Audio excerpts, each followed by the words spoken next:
Hello everyone, सो मैं सौरभ भिलवार और इस वीडियो में हम करने वाले हैं जो अपना चैप्टर चल रहा था, चैप्टर नंबर 5 यात्रियों के नज़रिए। अब इसी में हमको क्या करना है, हमको इसके अंदर करने हैं कुछ एमसीक्यू। ठीक है, जो एमसीक्यू चल रहे थे हम उसी को लेकर चलेंगे आगे। उन एमसीक्यू में क्या है कि सर कुल मिलाकर बात ये है कि अब हम देखने वाले हैं एक एक नंबर के जो क्वेश्चन आ रहे थे। ठीक है, यात्रियों के नज़रिए चैप्टर था, अब वीडियो नंबर 4 होने वाला है। तो चलिए देखते हैं क्या अब कुछ बचा हुआ था। तो जो चीज़ें बची हुई थी उसमें क्या है, पहली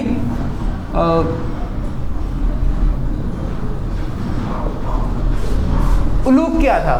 ठीक है ना, उलूक नाम की चीज़ आती है। उलूक था क्या, उलूक से आप क्या समझते हैं? तो सर उलूक पता क्या होता है? उलूक ना इब्न बतूता के द्वारा एक कुछ चीज़ें बताई गई है। उसने बताया गया भारतीय डाक व्यवस्था बहुत अच्छी थी।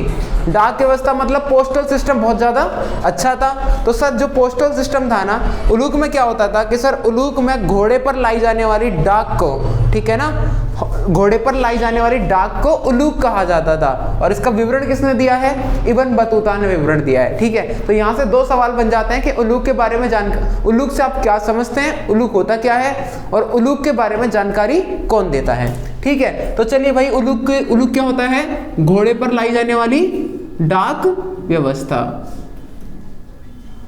या घोड़े वाली डाक लिख देते हैं, घोड़े वाली डाक। ठीक है, घोड़े वाली डाक। चलिए, घोड़े वाली डाक होपफुली कि आपको समझ में आ गई होगी क्या है। ठीक है, ये कहाँ पर लिखा हुआ है? रिहल्ला में इसका जिक्र मिलता है हमको। एक और चीज़ है इसकी इसी के साथ में, जिसको हम दावा बोलते हैं। दावा क्या है? दावा का मतलब होता है कि सर दावा मतलब ये होता है कि यार दावा का मतलब कि ये भी डाक व्यवस्था है। ठीक है, पर ये क्या होता है? ये पैदल लोगों की डाक व्यवस्था होती है। ये ना पैदल लोगों की डाक व्यवस्था होती है। इसके बारे में भी किसने बताया है? इसके बारे में भी जो जिक्र किया गया है वो इब्न बतूता ने ही किया हुआ है। ठीक है ना, रिहल्ला। ठीक है, चलिए, तो होपफुली कि ये दोनों चीजें समझ में आ गई, उलूक क्या है और दावा क्या है, इसमें कोई दिक्कत नहीं है। तो चलिए आगे चलते हैं। अब इसमें कुछ यात्री और भी हैं। अब यही नहीं, इसमें 3 ही यात्री हैं, वो उतने महत्वपूर्ण नहीं है, तो शायद उनका ज़्यादा विवरण आपके सिलेबस में नहीं लगा हुआ है, तो ये ध्यान रखिएगा कि बट आ सकते हैं, उसके बारे में पूछा जाएगा कि हाँ भाई वो कहाँ से कहाँ तक है। ठीक है, वो किस चीज़ से ज़्यादा प्रभावित थे। अगर हम बात करें किसकी, अब्दुल रज़ाक समरकंदी। ठीक है ना, अब्दुल रज़ाक समरकंदी नाम इसका, कहाँ से आया था? समरकंद से आया था।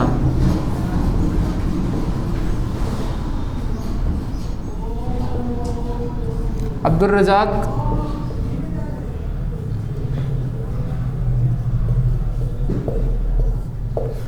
रज़ाक समरकंदी कहाँ से आया था? अब्दुल रज़ाक समरकंदी समरकंद से भारत में आया था, और ये दक्षिण भारत की इसने यात्रा की थी। ठीक है, इसे यही सवाल पूछा जाता है कि इसने कहाँ की यात्रा की थी। उत्तर भारत की यात्रा नहीं की थी, ये दक्षिण भारत की यात्रा इसने की थी। साउथ इंडिया की इसने यात्रा की थी, ट्रैवलिंग किया था। चलिए, क्वेश्चन नंबर 4 व्यक्ति है अगला व्यक्ति का नाम है मार्को पोलो।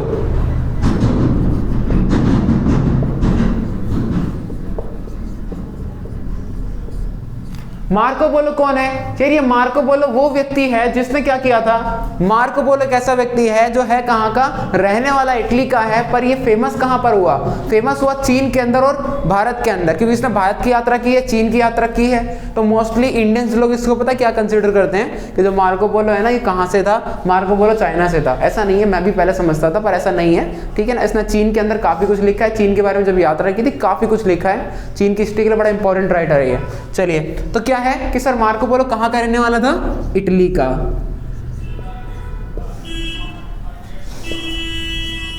क्वेश्चन नंबर 5 क्या कहना चाहते हैं? ये कहना चाहते हैं कि सर ये बताइए, एक व्यक्ति है, व्यक्ति का नाम पता है क्या है? व्यक्ति का नाम है मनुकी।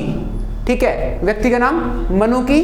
सर ये मनुकी क्या है? ठीक है, मनुकी एक ऐसा व्यक्ति है यार, ये बड़ा इंटरेस्टिंग फिगर है। पता है क्यों इसके अंदर? मनुकी यार वो व्यक्ति है जो पता है भारत में इसने 6 बार यात्रा की। 6 बार भारत में यात्रा करने के बाद क्या होता है, भारत में जब इसने 6 बार यात्रा की, भारत में 6 बार यात्रा करने के बाद, ठीक है, इसको भारत इतना ज़्यादा पसंद आया कि यहीं पर रह गया।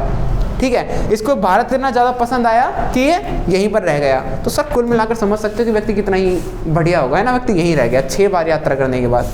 ठीक है, अगला जो व्यक्ति है वो है तैवर्नियर।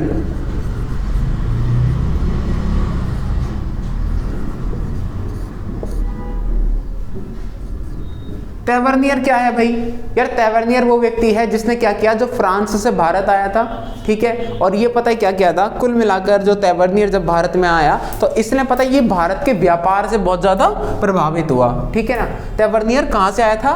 फ्रांस से भारत में आया था। और प्रभावित किससे हुआ?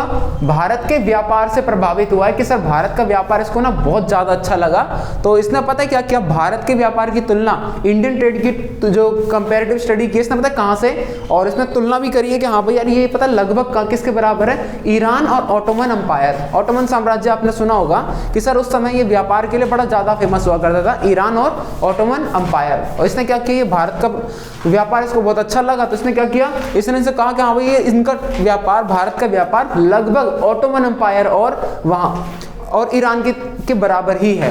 तो समझ सकते हो भाई तैवर्नियर, ठीक है। तो सर तैवर्नियर भारत में रुका नहीं था, मनुकी भारत में रुका था, ठीक है। और इसने यात्रा भी बहुत बार की थी, तैवर्नियर ने भी बहुत बार यात्रा की थी। मनुकी के बारे में लिख देना यार, मनुकी वो व्यक्ति है जो भारत में रह गया था, ठीक है। और मनुकी है कहाँ का रहने वाला भाई? इटली का रहने वाला है, ठीक है। ध्यान रखिएगा, तैवर्नियर फ्रांस से है और मनुकी इटली से है, ठीक है। तो ये महत्वपूर्ण चीज़ है कुछ, ये देख लीजिएगा। चलिए अब हम पता है क्या यार, थोड़ी सी और भी महत्वपूर्ण चीज़ें बचती है। इसमें क्या बचने वाला है पता है? इसमें यार बचने वाला है कि देखो क्या करना है आपको, कि ये तो 6 हो गए, अब इन 6 के बारे में यार थोड़ा सा जब और डीपली चलेंगे ना तो कुछ चीज़ें और देखने वाली है। लाइक हम किसके बारे में बात करेंगे? अल-बिरूनी के बारे में। क्या अल-बिरूनी हमें किसके बारे में ज़्यादा विवरण देता है? अल-बिरूनी पता क्या करता है? अल-बिरूनी हमारे यहाँ पर सोसाइटी के बारे में बताता है कि society was divided into 4 parts, है ना। हमारे यहाँ पर वर्णा सिस्टम चल रहा था, 4 वर्णों में विभाजित थे, ठीक है। तो कौन कौन से वर्ण थे ये होपफुली आपको पता ही होगा। तो 4 वर्ण थे हमारे पास, वर्णा सिस्टम 4 थे। 4 वर्णा सिस्टम में क्या होता है, इनके बारे में बताता है। और सर ये पवित्रता के सिद्धांत, जो पवित्रता का सिद्धांत है ना, अपवित्रता का मतलब कि कोई भी चीज़ यार अनप्योर नहीं होती, इम्प्योर नहीं होती। इम्प्योरिटी के सिद्धांत को क्या करता है, इम्प्योरिटी की जो थ्योरी है ना, इस थ्योरी है इसको हटाता है कि भैया नहीं ऐसा कुछ नहीं है, अपवित्र कोई चीज़ नहीं होती है ना। इंडिया में भी ये कह रहा है अपवित्र कुछ नहीं होता, कि जो भी चीज़ अपवित्र हो जाती है ना वो वापस उसके अंदर अपनी क्षमता है कि वापस उसको वो प्योर हो सकती है, ठीक है। तो अपवित्र नाम की चीज़ भारत के अंदर कोई भी नहीं है। तो जो भी चीज़ अपवित्र हो जाती है वो पवित्र हो जाती है बाद में, ठीक है ना। उसके पास अपनी इतनी क्षमता होती है कि बाद में पवित्र हो सकती है। ये अल-बिरूनी का कहना है कि भारत में अपवित्र नाम की कोई चीज़ नहीं होती थी, ठीक है। और जो अपवित्र है वो क्या हो जाता है, वो वापस पवित्र हो सकती है। चलिए ठीक है, इब्न बतूता के बारे में मैंने आपको बता ही दिया। इब्न बतूता क्या करता है, ये जो इब्न बतूता है, इब्न बतूता भारत में डाक व्यवस्था के बारे में बताता है, और ये नारियल और पान के बारे में भी। इसके लिए एक ऐसी चीज़ होती है नारियल और पान, जो पता है क्या होता है, ये इसने कभी देखी नहीं होती है, इसको बड़ी अजीब लगता है। अब सिंपल सी बात है, एक ऐसी चीज़ उसने कभी ज़िंदगी भर नहीं देखी और भारत में अब लाकर इसको दिखा दो तो चौंक तो जाएगा ही, है ना। तो नारियल और पान को लेकर ये पता नहीं कहाँ कंपेयर करता है किस किस चीज़ से, तो ये ध्यान रखिए नारियल और पान इब्न बतूता के लिए नई चीज़ें होती हैं। और अगर हम बात करें किसकी, फ्रांसवा बर्नियर की, तो फ्रांसवा बर्नियर का जो पूरा का पूरा ध्यान गया वो किसके ऊपर गया है? फ्रांसवा बर्नियर जो हमें बताता है सर वो कुछ नहीं करता यार, वो कंपेरेटिव स्टडी करता है। फ्रांसवा बर्नियर फ्रांस से आया था और वो पता है तुलना करता है, किस चीज़ की तुलना करता है? वो तुलना करता है इंडिया की, ठीक, किससे?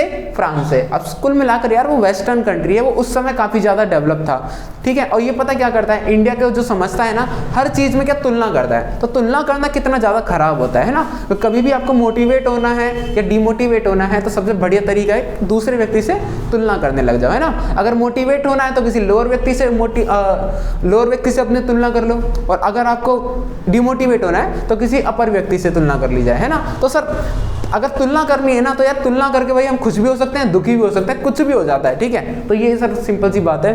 तो अपना देख लेना यार, इब्न बतूता ने किसके बारे में विवरण दिया है, अल-बिरूनी ने किसके बारे में विवरण दिया है, और बर्नियर किसके बारे में ज़्यादा विवरण देता है। अब यार एक चीज़ और देख लेना, शायद वैसे तो बनने किसके चांस कम है, कि 1400 से लेकर 1600 के बीच में, मतलब ये जो 200 साल है ना, इनके बीच में जितने भी यात्री भारत में आए हैं, इनके जो ग्रंथ हैं, इनके जो टेक्स्ट हैं, उनकी लैंग्वेज कौन सी है? तो उनकी लैंग्वेज पता क्या है? फारसी, ठीक है। कौन सी भाषा में है? फारसी।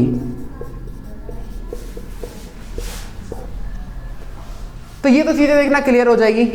इतना ही है, इसमें ज़्यादा कुछ तो है नहीं है। तैवर्नियर मैंने करवाई दिया, मनु की भी हो गया, मार्को पोलो हो गया, अब्दुल रज़ाक समरकंदी, ठीक है ना। ये भारत में फोर्टिफाइड के बारे में, फोर्टिफिकेशन के बारे में बताता है, किलेबंदी के बारे में अच्छी इंफॉर्मेशन देता है। तो ये फारसी मनु की कहाँ से आया था? इटली से आया था, ठीक है। तो होपफुली कि वीडियो समझ में आई हुई, और वीडियो समझ में आई तो please like the video, subscribe the channel and thank you for watching the video.